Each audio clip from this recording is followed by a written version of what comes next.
president who believes in the rule of law and seeks to have Russian policy adhere to the rule of law, but we live in the real world, and we know that every nation, sovereign nation, has certain covert capabilities that can be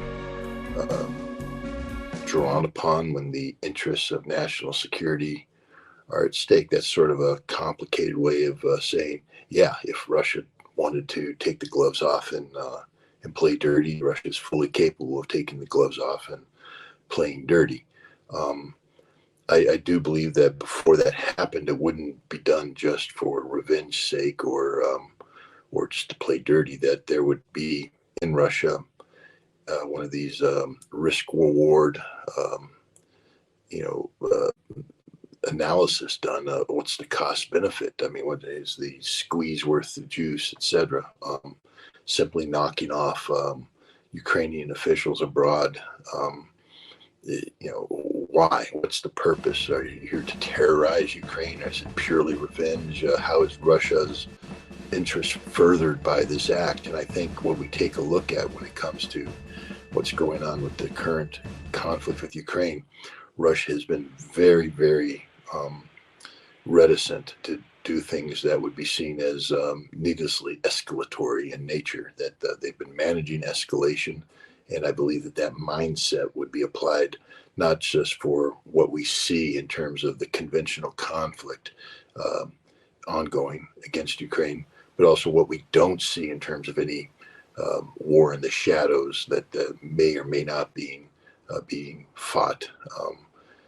I just think that Russia has been and will continue to be the adult in the room, and that they won't do anything that's seen as needlessly escalatory, especially given that they're winning this conflict. And if the current trajectory of this conflict continues down the path that it currently is on, Russia will win this conflict. And so Russia doesn't need to do anything that could have potential blowback on them. And if Russia goes out and starts playing dirty around the world, if they got caught, if the finger got back at them, that would be needlessly complicating for Russia. So I say yes, that Russia has the potential of doing this, just like any nation that has a large intelligence service with global reach. But I would also say that Russia has shown that there's no need to get involved in escalation when your current plan is pushing you down the path towards victory.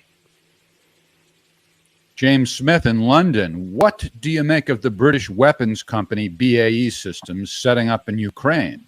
This will be nothing more than targets for Russia to shell or bomb. Do you think these weapon makers can impact the war? Look, whether it's BAE or it's German Rheinmetall or any company that says that they want to build a factory in Ukraine and start producing war material, as long as this conflict is ongoing, there's literally no chance of that happening. Russia would destroy those factories before they got off the ground. And in a post-conflict world, I would imagine that part of Russia's demilitarization strategy is that they will not tolerate the presence of armament companies from NATO nations operating on Ukrainian soil. So this is just purely, it's not serious. I'd be very surprised if either BAE or Rheinmetall actually broke ground on a factory while this conflict is going, because businesses live to make money, and you aren't going to make any money breaking ground, spending hundreds of millions, if not billions of dollars trying to put in place infrastructure that's going to be destroyed the moment it gets close to being viable, and which has no potential future in a post-conflict Ukraine that doesn't have Ukraine winning the war against Russia. And Ukraine will not win this war against Russia. Okay. Johan in Sweden, in order to break the demonizing of Putin and Russia, we need to base ourselves on facts. One of the crucial facts in judging the cruelty of a war is the ratio of victims between civilians and military casualties. What is the norm? 3-1, I have heard. And what is the ratio in the SMO compared to other wars? A very good question. It's one that I've addressed in some of the things that I've written in the past. During World War II, during major conflicts, European conflicts, the ratio is close to 1-1, meaning that for every military casualty, and that's combined, by the way, and I'll give you an example of that in a minute, then there's one civilian. If you go to the Normandy campaign in World War II, that is starting at D-Day through the liberation of Normandy, the Germans and the Americans combined lost about 60,000 guys, and there were 60,000 dead French civilians. So that's a 1-to-1 equation. As you go across and look at that, that roughly stayed the same. On the East Front in Russia, I think the civilian to military ratio is a little bit higher for the civilians, but again, something that would that is in 1-to-2, 1-to-3 kind of a ratio. In Ukraine right now, while the military numbers are sketchy, I mean, a lot of speculation involved in it, but I think it's informed speculation. But let's just go with, say, 400,000 Ukrainians, 50,000 Russians. So that's 450,000. We're looking at less than 45,000 Ukrainian civilian deaths, and that's a 10-to-1 ratio, and it's totally off the map in terms of what one would normally expect in large-scale ground combat in Europe, and it tells you everything you need to know about the way Russia is carrying out this conflict. And the majority of those civilian deaths take place because of Ukrainian action, whether it's direct action against a civilian population, like their ongoing shelling of civilians in the Donetsk area and other parts of New Russia, or the fact that they have, as it has been acknowledged by the Washington Post, by Human Rights Watch, and others, that the Ukrainians have a history of putting military forces next to civilians, which is a violation of international law, that's using them as human shields. And while the Russians, for the most part, try to avoid striking something like that out of concern over civilian deaths, in war, if you're striking a military object and there are civilians co-located, there will be civilian losses, and the vast majority of the losses that are taking place in Ukraine today are because Ukraine has opted to put military assets next to civilian resources. But no matter what, and I'm not defending what Ukraine's doing, what I'm saying is this shows a level of restraint on the part of Russia that Russia doesn't get any credit for whatsoever. But a 10-to-1 military to civilian casualty ratio is in a war of this magnitude taking place in populated areas the way it is unthinkable, unless one or both parties were going out of their way not to target civilians. And I believe that we know that is the case for Russia, but they're literally not going to get any credit for that.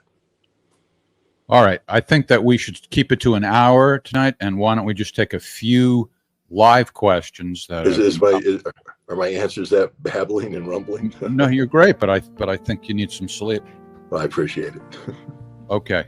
So let's take some questions coming in live. This is from YouTube. Out of Space asks, how do you think today's crossing of the state border of Belarus from Poland can lead to a big consequence? From Kaliningrad with love. Sorry for my English. I see nothing wrong with that English. Don't apologize for your English because you haven't heard me speak Russian yet. That requires a major apology. I'm not familiar with what he's talking about.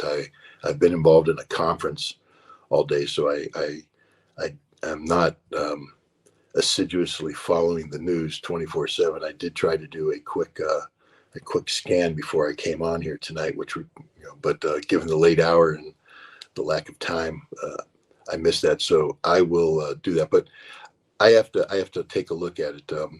Let's just talk hypothetical, because it's when you say crossing the border, I would imagine this is a very minor incident that could have been an accident, or if it wasn't an accident, was so minor as not to be a existential threat to Belarus. So it's more of a political problem than a military problem, and we'll see how Belarus responds. But again, I don't think either Lukashenko, the president of Belarus, or Putin, his Russian ally and friend, are going to be trying to precipitously expand the nature of this conflict. I have to look at now, if a Polish division crossed the border, then we got a problem. But if this was simply some sort of accidental crossing by a border guard or a military unit, or some low-level provocation, I think it'll be handled appropriately, and we're not going to see this spin out of control. All right. We're getting more and more people watching on Twitch, it seems. Great to see that. This conference... I don't even know what Twitch is, but that's That's all right. The kids love it. It's gamers, kids, and whatnot. This conference that you mentioned in Switzerland, is this open to the public, something that you want to promote, or is it already sold out, or is it just private, or what? It's a group that does, after it's done, we can talk about it, but while it's happening, they prefer not to bring undue attention to it because of security issues and things of that nature. Oh, okay. Then Ixnay on the Conference K. Ooh, nice use of encrypted language there, Jeff. No one will know what you're talking about. Clearly a decoy. That's the name of the questioner. Thanks for the donation. How do we demonstrate the futility of the conflict to quote-unquote optimists who want to fight to the last Ukrainian? One of the problems with keyboard warriors is that you can't convince them, because they don't operate in a realm of reality. They operate in this little bubble of fantasy-fueled fiction. And, the only way you're going to demonstrate is when the war ends and the facts are such that they can no longer sustain their point of view. The only other way to demonstrate is to be able to, reach out and pluck them from behind their little basement computer set and take their fat little pathetic body and pluck it into Ukraine and let them experience the terror of the average Ukrainian soldier before they die.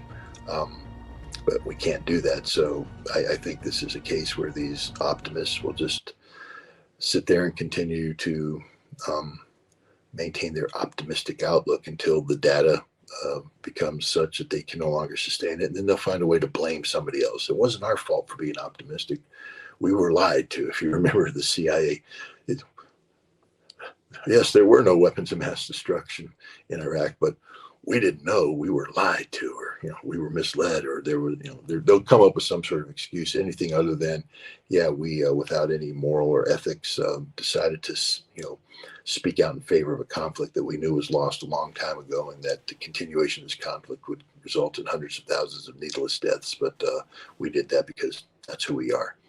At least Madeleine Albright was honest enough to say about the 500,000 Iraqi children who died because of U.S. policy, that it was a price we're willing to pay. She didn't pay a single price, but at least she was honest enough to say that she's literally scum of the earth. It would be nice to see some of these supporters of Ukraine come out and say, we do what we do because we're really, really bad people. The best in hell, so to speak, right?